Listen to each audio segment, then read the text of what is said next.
Reiniciando. Capítulo de hoy. El oponente.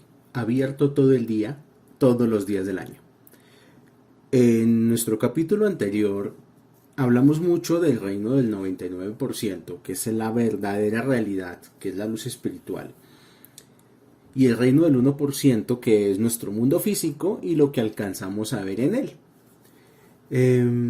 Vimos que el reino del 99% está abierto a nosotros, que luz infinita hay por todas partes, que es abundante, que es curativa, que como dicen algunas personas en el lenguaje popular, la plata ya está inventada, el dinero ya está inventado, solamente hay que salir a buscarlo. Y que todo ser humano tiene el acceso al reino del 99%. Pero lo que vemos en nuestra vida es todo lo contrario, que la gente parece más interesada en conectar con el reino del 1%, todo el tiempo, a cada instante. La pregunta sería, ¿por qué nos separamos de la luz? ¿Por qué nos separamos de ese estado de plenitud? ¿Por qué nos cuesta tanto conectar con ese estado de plenitud? Con esa fuente infinita de recursos, con esa fuente de sustento ilimitado. ¿Qué es lo que pasa? Hay una fuerza dentro de este juego, dentro de este tablero, que se le llama el oponente. Hoy vamos a dedicarnos a hablar del oponente. Y el oponente es una fuerza que su función principal es ver cómo nos desconectamos del reino del 99%. Según la Kabbalah, esta fuerza se creó con el propósito de darnos la oportunidad de superar nuestros obstáculos y experimentar la felicidad verdadera. Aunque sea difícil de comprender, el oponente tiene un rol vital en nuestra capacidad para revelar luz. Pongamos un ejemplo. Digamos que muchas personas dirían, pero ¿por qué es necesario que este mundo tenga tanta dificultad? ¿Por qué es necesario que este mundo tenga oponentes? Si la vida ya la vida es muy difícil.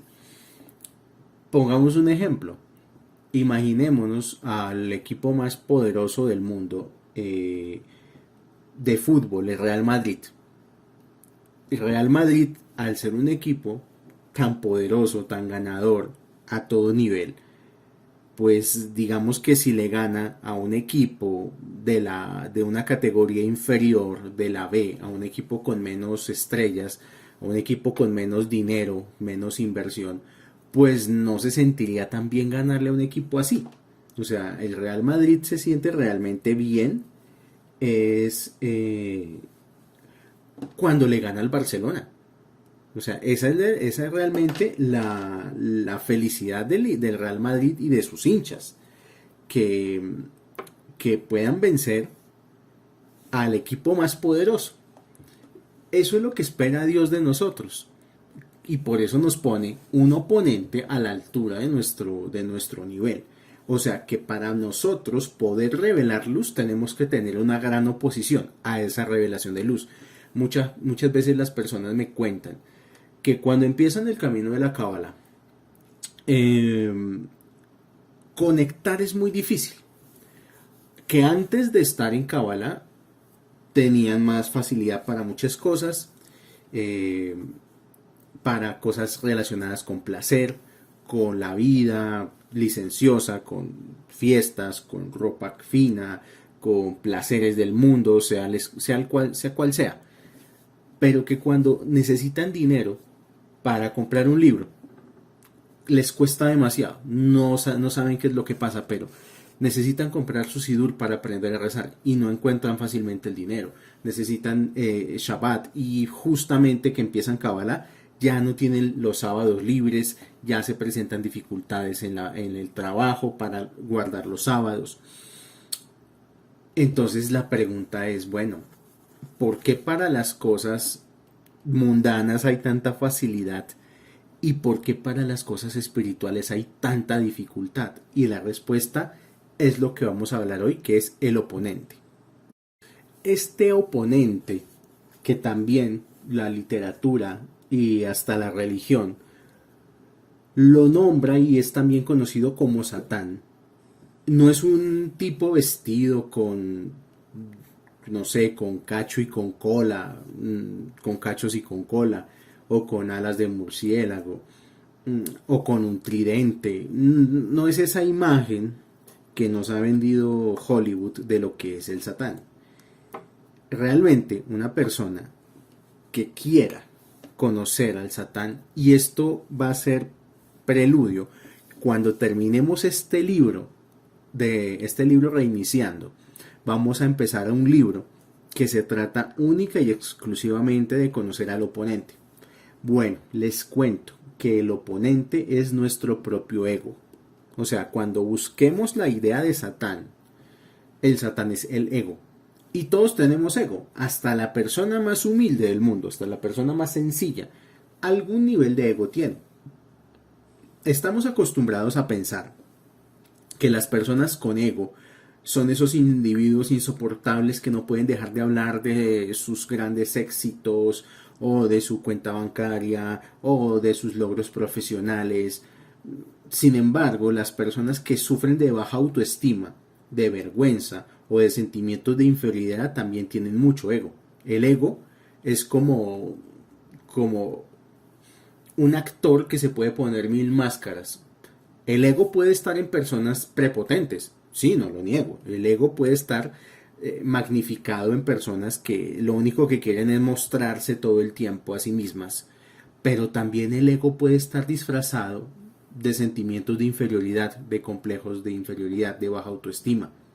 Si la persona parece autoritaria o si tiene baja autoestima, el ego está representando un papel muy importante. Una de las cosas así preliminarmente para empezar a entender al ego es que el ego tiene una voz muy persuasiva y que parece volverse aún más persuasiva cuando las personas sufren de depresión. Por ejemplo, la idea que, por ejemplo, alguien tenía de trabajar como voluntario en un centro por ejemplo, un centro comunitario local, la idea de ir al gimnasio, la idea de limpiar la casa o el apartamento. Muchas veces esas ideas que parecen buenas se ven empañadas por el sentimiento generado por el ego de que no vale la pena el esfuerzo. Empiezan esos pensamientos que pueden confirmar luego que eres capaz, inteligente, talentoso, que no estás solo, pero no parecen afianzarse. O sea, lo que quiero decir es que muchas veces nosotros tenemos muy buenas intenciones, tenemos muy buenos talentos, tenemos muy buenas capacidades, pero luego viene ese sentimiento que corta de raíz las cosas antes de que cualquier proyecto que tenemos en la vida tenga apenas la oportunidad de florecer. Y el ego es responsable por todos los intentos fallidos de encontrar la felicidad. Lo más dramático del tema, para que todos lo sepamos, es que nuestro ego está actuando permanentemente. El ego no duerme, no come, no va al baño, no se calla. El ego está 24 horas al día trabajando. ¿Por qué el creador del universo permitiría entonces que el oponente exista? Consideremos la historia, la mitología si queremos, o la literatura si queremos. Los héroes y los finales felices no podrían existir si no fuera por un digno adversario, como lo dije anteriormente. Para un equipo como el Real Madrid, pues no es meritorio, con esa nómina tan costosa, con tan buenos jugadores, vencer un equipo de poca monta. Para el Real Madrid la hazaña es ganarle al Barcelona y ser campeón, ganándole al mejor. O cuando una persona juega un videojuego es entretenido en la medida en que es difícil. Un videojuego, yo creo que cualquier persona que tiene un celular y ha descargado jueguitos en el celular, ¿por qué los descarga? ¿Por qué los borra después? Porque empieza a jugar y ay, este juego está muy tonto, no me sirve. ¿Por qué? Porque es muy fácil. Entonces no dan ganas de jugar ese videojuego. Cuanto más poderoso es el oponente, más gloria obtiene la persona que lo derrota, o sea, nuestra alma. En otras palabras, cuanto más duros y difíciles son los obstáculos, más luz puede ser revelada. ¿Por qué entonces ahí uno encuentra por qué a veces ha tenido la persona tantas dificultades o ha tenido tantos tropiezos con ciertos errores? Porque lo que le está diciendo Dios a través de esas dificultades y de esos errores es que en el momento en que lo supere, sin importar cuánto cueste, la gloria será más grande. Porque va a vencer la persona un gran oponente, no va a vencer un oponente de poca monta. Y nosotros estamos en el mundo, hemos reencarnado con un solo propósito y es alcanzar nuestro mayor potencial. Cada ser humano, en las circunstancias en las que está, con las dificultades que tiene su propio videojuego, si pensáramos que nuestra vida es un videojuego, es hasta divertido de hecho, en lugar de ponerle el drama de los problemas, el drama de las dificultades, si pensamos que es un videojuego, es hasta divertido y es hasta fascinante y emocionante pensar que los obstáculos que tenemos al frente son lo que nos va a llevar a alcanzar nuestro más alto potencial. Y esta es una verdad universal, más allá de los asuntos particulares a los que nos estemos enfrentando. Aquellos que sufren de ansiedad quieren lograr su mayor potencial de la misma forma que las personas con problemas de ira, de abandono, de fobia o de depresión. Y es el oponente el que nos da la oportunidad de alcanzar nuestro mayor potencial. Sin el oponente, no existirían circunstancias para superar, ni dificultades para solucionar creativamente, ni fracasos a partir de los cuales crecer y madurar espiritualmente. Por lo tanto, no importa si el oponente se presenta como un dragón que lanza fuego por la boca, o como nuestros propios demonios internos, nuestros pensamientos negativos, o si es un familiar, si es nuestro padre, si es nuestra madre, si es una pareja o una expareja. No importa la forma en que se presente esa oposición, sea cual sea la circunstancia, la batalla realmente es por nuestra propia grandeza. A pesar de que el oponente nos da la oportunidad de crecer, él querría que no viéramos esas oportunidades como tales. En su lugar, lo que el oponente preferiría es vernos tropezar ante cada obstáculo sin que lográramos levantarnos ni siquiera ponernos de pie. Y es así porque la tarea del oponente es distraernos de alcanzar nuestro más alto potencial. Y para conseguirlo, nos mantiene atrapados en la depresión en lugar de permitir que nos dediquemos a alcanzar nuestro potencial divino. La depresión, debemos recordar, no es el problema esencial al que nos enfrentamos. Cuando una persona está deprimida, el problema no es la depresión. Ciertamente, cuando estamos sumergidos en ella, puede parecer así. Sí, puede parecer que el problema es la depresión, pero la depresión es apenas el efecto de una causa que está muy muy adentro y la causa verdadera es falta de deseo. Y el oponente dispone de una gran cantidad de armas para mantenernos alejados del trabajo verdadero, que es reavivar el deseo. Él intenta, me refiero al oponente, convencernos sin descanso de que no deberíamos molestarnos en querer lo que no podemos tener.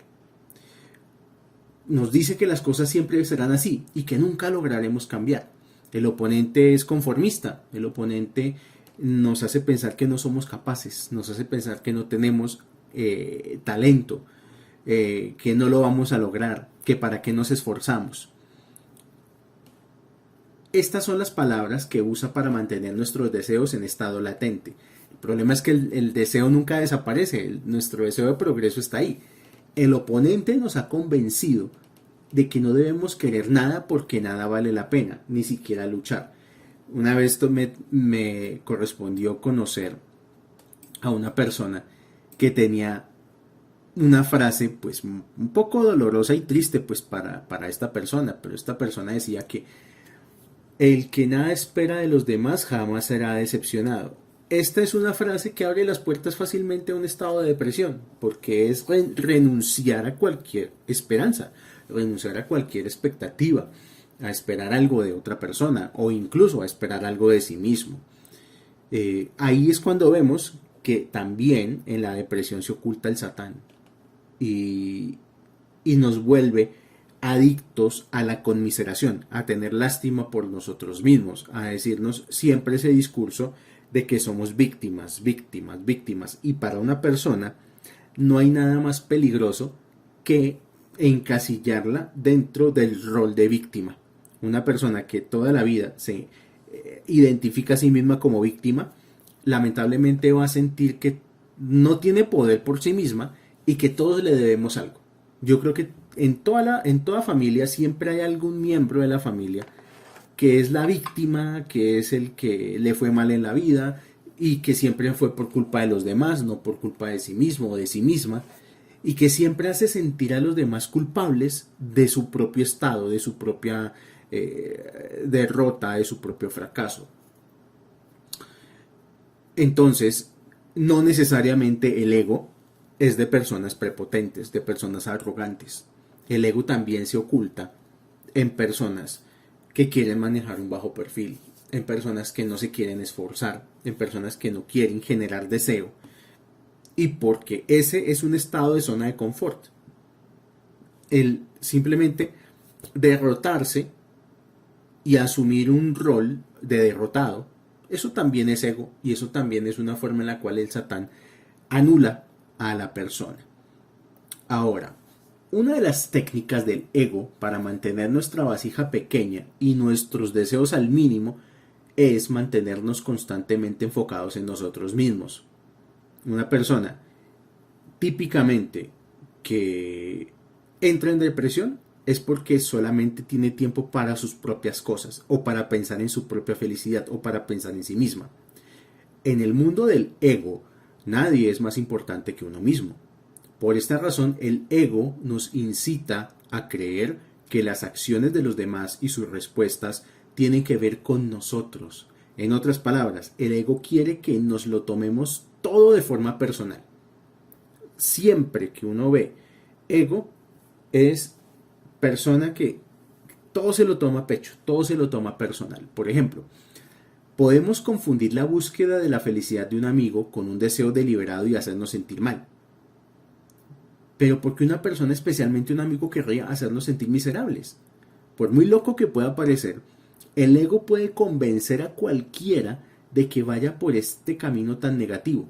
O sea que si un amigo viene y me muestra que le fue bien, si yo permito que el ego se apodere de mí en ese momento, entonces yo empiezo a pensar, este me está echando en cara que le está yendo bien, este me está presumiendo. Y no es así, tal vez muchas veces lo único que quieren es compartir un poquito de felicidad con alguien que se supone que es un buen amigo. Por poner un ejemplo, pero muchos problemas de fondo a nivel personal y a nivel familiar surgen de esto, de tomarse todo a nivel personal y de pensar que nosotros somos el centro del mundo y que todo lo que los demás hacen es para afectarnos a nosotros o es por nosotros, o si me saludó, si no me saludó, si me habló bonito, si no me habló bonito, si me hizo el favor, si no me hizo el favor. En todos esos escenarios es muy normal que la persona, el ego lo ataque y haga de cualquier cosa pequeña un asunto personal. Pero nadie se pone a pensar, bueno, ¿cuál era la verdadera intención de la otra persona? Tal vez no era su intención ofenderme, tal vez no era su intención hacerme sentir mal, tal vez no era su intención hacer que yo me enojara. Tal vez cada persona está en su propio universo, en sus propios problemas, en sus propias luchas, y nosotros no nos damos cuenta de eso, sino que en lugar de tener empatía por el proceso de otro, nos tomamos personal si no nos tratan como supuestamente nos merecemos. El oponente quiere que nos sintamos todo el tiempo desairados, que nos sintamos siempre indignados. O sea, una de las armas del oponente es la indignación. Nos alienta a sentir que alguien nos está haciendo algo y que nos lo está haciendo mal, porque eso desgasta nuestra energía, que de otra forma podríamos utilizar para acercarnos a la luz. Aquí uno ve cuántos problemas familiares no se pudieron haber solucionado entre padres e hijos o entre hermanos, Simplemente entendiendo esto, que es el ego el que nos está llevando todo el tiempo a sentirnos desafiados o desairados o indignados, y que ese sentimiento de indignación es un desgaste de energía, y el desgaste de energía nos quita energía para llegar al camino de la luz. Es igual que si, por ejemplo, yo tengo un vehículo y lo cargo con cierta cantidad de gasolina, y con esa gasolina tengo que llegar al siguiente pueblo, y en lugar de ir directamente al siguiente pueblo, empiezo a dar vueltas y vueltas por la ciudad, vueltas y vueltas por la ciudad. Cuando ya me acordé, ay, tengo que salir para el pueblo. Y salgo hacia el pueblo, y cuando llego a mitad de camino, me quedé sin gasolina. Así le pasa a muchas personas. Por estar dándole vueltas en su vida a personas, a situaciones, a pensamientos, agotan su energía física, sus niveles de alma, y luego ya no tienen energía para conectar con el árbol de la vida. Asimismo, nuestro comportamiento egocéntrico luego alimenta la depresión. El alimento de la depresión tiene que ver con comportamientos egocéntricos. Y cuanto más deprimidos estemos, más fuerte va a ser el oponente. O sea, el oponente empieza a tomar más fuerza y a hacerse gigante, gigante, gigante, entre más la persona se sumerja en la depresión, en la depresión, en la depresión. Pues bien, del mismo modo que nos lleva a sentirnos desairados, nuestro ego también se deleita con los cumplidos que recibimos. Esa es la otra parte del ego. Esto se debe a que los cumplidos inflan el concepto de nosotros mismos, pero los inflan temporalmente. La palabra clave es esa. Cuando una persona se deleita con los cumplidos que recibe, aumenta su propio concepto de sí mismo temporalmente. A alguien le gusta, por ejemplo, alguna cosa que tenemos, un vehículo o nuestra casa, y nuestro ego brilla. Alguien piensa que nuestro negocio es muy bueno y que somos exitosos, y ahí mismo el ego se vuelve loco. El ego quiere que nos volvamos adictos también a los cumplidos. El ego es feliz haciendo que las personas se vuelvan adictas a la aprobación externa de los demás, a la aprobación de los demás, a que los demás, a ser adictos a los aplausos, en vez de que vivamos en la satisfacción duradera que obtenemos de nuestros propios esfuerzos y nuestra propia transformación. La satisfacción duradera es o se genera únicamente descubriendo nuestra propia luz. Entonces aquí ya hay dos tipos de satisfacción: una satisfacción temporal y una satisfacción duradera.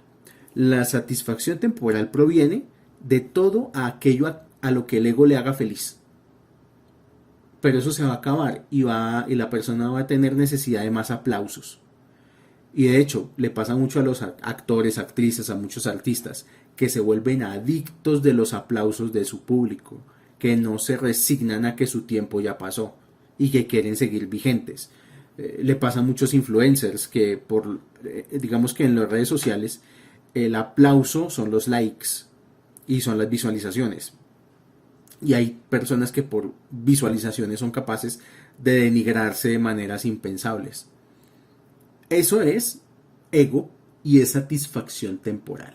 Ahora, la satisfacción duradera, esa solamente se obtiene cuando la persona emplea su energía descubriendo su propia luz, tomando camino espiritual, tomando responsabilidad, cumpliendo misbot, estudiando mucho, esforzándose en las misbot, esforzándose en el camino de la Torah. Es lo único que genera un sentimiento de satisfacción interior verdadero. Entonces, una de las tareas de este audio es revisar nuestras acciones cuando tomamos las acciones de otras personas como algo personal. O sea, todos tenemos interacción, sea con nuestros padres, con nuestras madres, con nuestros amigos, con nuestra pareja, con nuestros amigos. Tenemos que revisar cómo es la relación realmente con ellos. ¿Es a base del halago o es a base del abuso? ¿Y de qué manera el ego se pone en acción y nos hace sentir que somos el centro del universo y que todo lo que ocurre en nuestras vidas gira alrededor de nosotros. Entonces, una tarea para todos y todas quienes escuchan este audio es eso: empezar a revisar internamente, bueno, yo como con tal persona, cómo es la relación con tal persona. ¿Es un amigo de verdad o solamente me interesa impresionarlo? Solamente me interesa estar a su nivel y por eso me endeudo y por eso gasto más de lo que gano. O si es un amigo verdadero y se interesa realmente por mí y yo me intereso realmente por él. ¿Cómo es la relación con mis padres, con mi madre? ¿Por qué tengo, si en el caso que lo haya, por qué tengo ese conflicto con él o con ella, con mis padres? Y de qué manera el ego empieza a controlarme la vida en mis relaciones con los demás. En sí, siempre vamos a llegar a una conclusión, y es que pensamos que somos el centro del universo y que todo lo que las demás personas hacen es alrededor de nosotros. Vamos a quitar ese concepto y vamos a entender que nosotros no somos el centro del universo. Ahora, ese punto de enfocarnos en nosotros mismos es lo que nos va a separar de la luz. Solo cuando nos resistimos a esa naturaleza egoísta y reactiva y estamos presentes para los demás, podemos ponernos en sincronía con la alegría que el Creador tiene destinada para nosotros. Entonces, por eso muchas veces una terapia inmediata para una persona que tiene depresión es buscar qué puede la persona hacer por los demás, no por sí misma. No buscar llamar la atención, no buscar ser el centro del universo, no buscar los aplausos, sino hacer las cosas simplemente por que otra persona sea feliz, aunque yo no lo sea.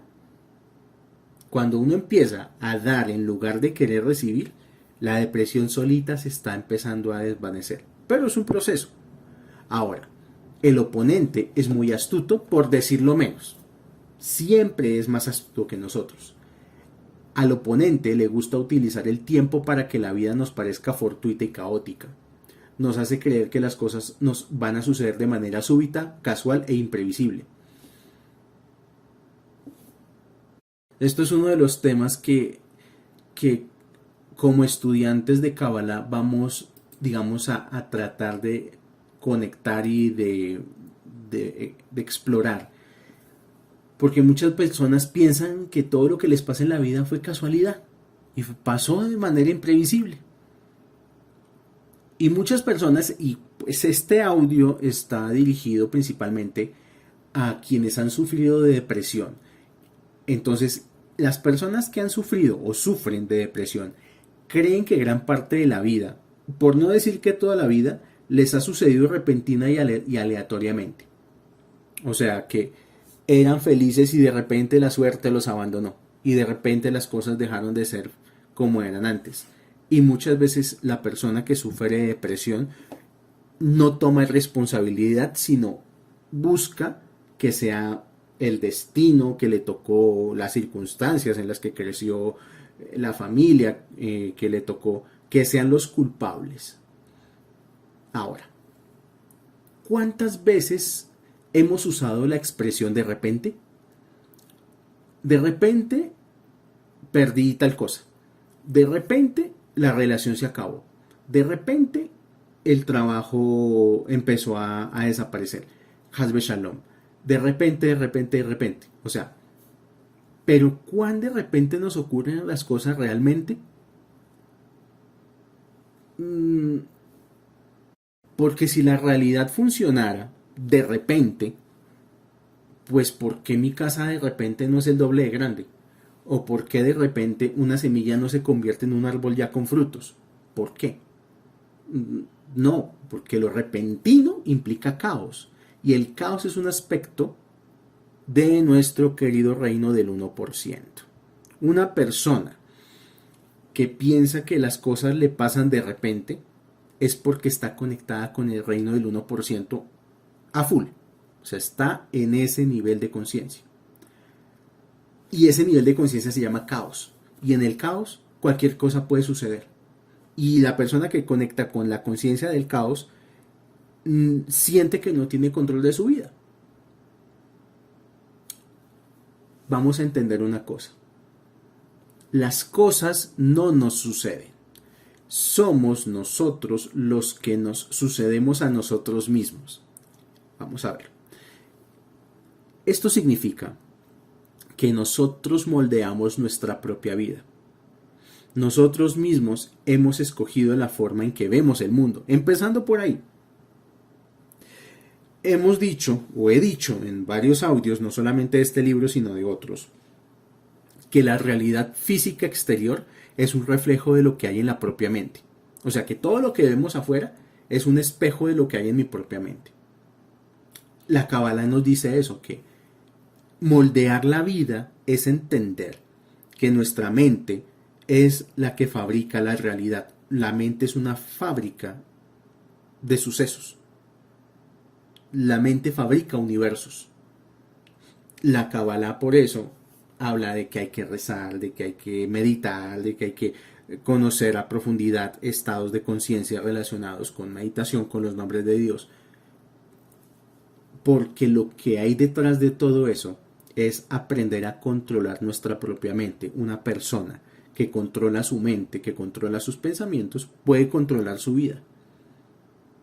Pero bueno, no nos desviemos del tema. Empecé diciendo, nosotros escogemos la forma en que vemos nuestro mundo. Además de eso, escogemos lo rápido o lo lento que queremos trabajar en el cambio y la cantidad de esfuerzo que queremos dedicar a aumentar nuestro nivel de deseo. De hecho, cada uno de los aspectos de nuestra vida y todos los placeres y dolores asociados con algo que nosotros mismos hemos generado, aun cuando lo hayamos hecho de forma inadvertida, la Cábala nos enseña que las cosas no nos suceden y que no somos meras víctimas arbitrarias del caos. ¿Qué significa esto realmente? Significa que nuestras propias acciones y reacciones son cruciales para alcanzar una existencia alegre y libre de depresión. Más específicamente, la acción de levantarnos después de caernos en vez de desconectarnos es esencial para que nuestra oscuridad desaparezca. Si reconocemos todos nuestros pensamientos, palabras y acciones reactivas y crecemos a partir de ellos en lugar de negar su existencia, podemos literalmente volver a trazar nuestras vidas. Esto es importante. Si reconocemos que todos nuestros pensamientos, palabras y acciones reactivas tienen que ver con lo que somos y crecemos a partir de ellos en lugar de negar su existencia, podemos volver a trazar nuestras vidas. Por eso es que Cábala no es religión, porque en la religión simplemente se parte de un principio que no está mal, de tener fe, pero la Cábala va un poquito más allá. La Cábala nos dice que somos nosotros los arquitectos, y perdón por usar esta frase tan manida, de los motivadores. Esto no es un curso de motivación, pero en Cábala realmente el control mental es el que construye nuestra propia vida. Y hay un punto esencial. Dependerá de la persona, dependerá de la cantidad de energía que quiera imprimir en el cambio de vida que desea. Porque una persona puede desear muchas cosas, pero no invertir la misma cantidad de energía relativa a su deseo. Hay que entender algo. Cuando experimentamos los sucesos externos como algo que nos sucede, inmediatamente quedamos encerrados en el reino del 1%. Y ese reino del 1% se llama caos. Pero cuando nosotros mismos nos estamos sucediendo, nos conectamos con el reino del 99%. Al ser proactivos, siendo la causa de nuestras vidas, obtenemos el acceso a posibilidades infinitas. Es posible que sin darnos cuenta ya hayamos dado la forma a nuestro pasado. La buena noticia es que también tenemos el poder de moldear nuestro presente y nuestro futuro. Y eso es lo que se llama en Cábala tener poder.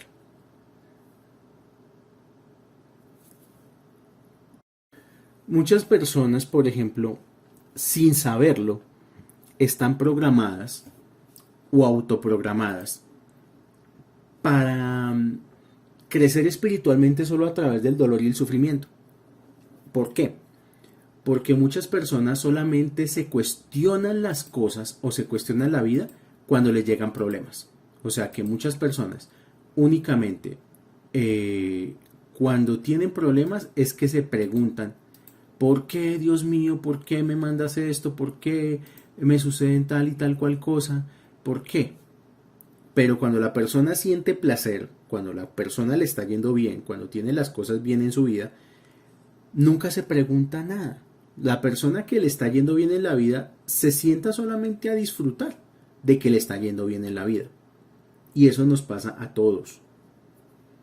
Entonces, solamente cuando a la persona le viene el problema encima, es cuando empieza, Dios mío, ¿por qué? Dios mío, ¿y ahora qué hago? Dios mío, sácame de esta, que ahora sí prometo que Lo que realmente está pasando, a la luz de lo que estoy leyendo, es que muchas personas están programadas para decirle a la creación y al creador, creador, yo solamente voy a aprender si me mandas escenarios de sufrimiento. Ahorita lo que tenemos que hacer es invertir el proceso, convencer a la creación y al creador de que también podemos aprender con escenarios de placer. Entonces, cuando me pasen cosas buenas, también me tengo que preguntar, Dios mío, ¿por qué me pasó esto? Dios mío, ¿por qué me está llegando esto? ¿Qué hice? ¿Qué fue lo que hice previamente antes de recibir esta bendición? Esa actitud de introspección constante, también sobre las cosas buenas, es lo que hace que el creador diga, bueno, mira, ya entendió y no necesariamente le tengo que mandar palos para que aprenda, también le puedo mandar cosas buenas, placer, le puedo mandar felicidad, le puedo mandar más dinero para que esa persona aprenda, porque esa persona me está demostrando que también desde las cosas que dan placer, desde las cosas buenas, esa persona también está creciendo. Pero mientras solamente nosotros nos cuestionemos la vida, solamente cuando el problema llega, olvidémonos, nos vamos a quedar en ese escenario de problema tras problema tras problema. Ahora, estamos hablando de que vamos a conectar con el reino del 99%, que hemos tomado esa decisión, que ya estamos hartos de este reino del 1%. Recuerden que el oponente quiere disminuir ese sentimiento de poder para promover el caos. El oponente, su arma preferida, aunque no es la única, es buscar promover el caos en la vida de la persona. Y una de las formas en las cuales promueve el caos es utilizando la herramienta del tiempo. O sea, que el oponente, el Satán, separa la causa del efecto para que perdamos de vista las consecuencias de nuestras acciones y para que la vida nos parezca aleatoria e ilógica. Por ejemplo, muchas personas me preguntan, ¿qué pasa con la gente que es narcotraficante, la gente corrupta, la gente que se roba los miles de millones de los pobres, de los niños, de no sé qué? ¿Por qué Dios permite eso? En realidad, ahí lo que está pasando es que aquella persona que está robando, por ejemplo, hablando del político corrupto o hablando del ciudadano corrupto, esa persona que, por ejemplo, le está robando señal de Wi-Fi a su vecino, se da cuenta que no hay consecuencia, porque no llegó el castigo inmediatamente. Y ahí es porque el Satán alargó el tiempo.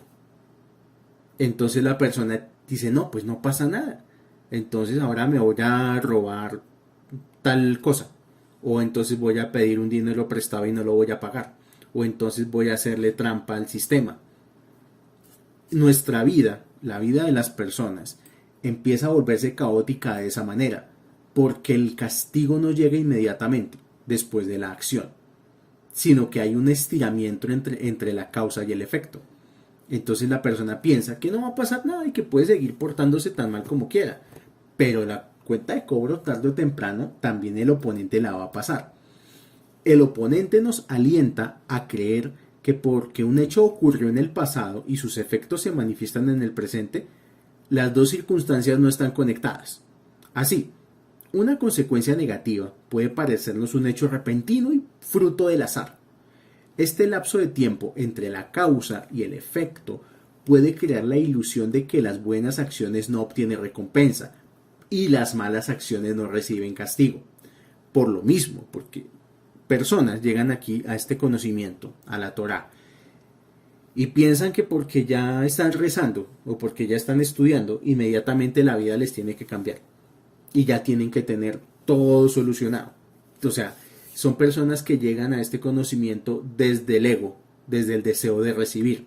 Y si no obtienen eso que quieren, entonces la cábala no sirve, la cábala tiene la culpa, esto es, le dicen un montón de cosas y buscan en cualquier otro lugar la satisfacción de su deseo egoísta. Una consecuencia negativa puede parecerle a muchas personas algo repentino, y el lapso de tiempo entre la causa y el efecto crea esa ilusión de que las buenas acciones no obtienen recompensa y las malas acciones no reciben castigo, cuando en realidad eso es equivocado.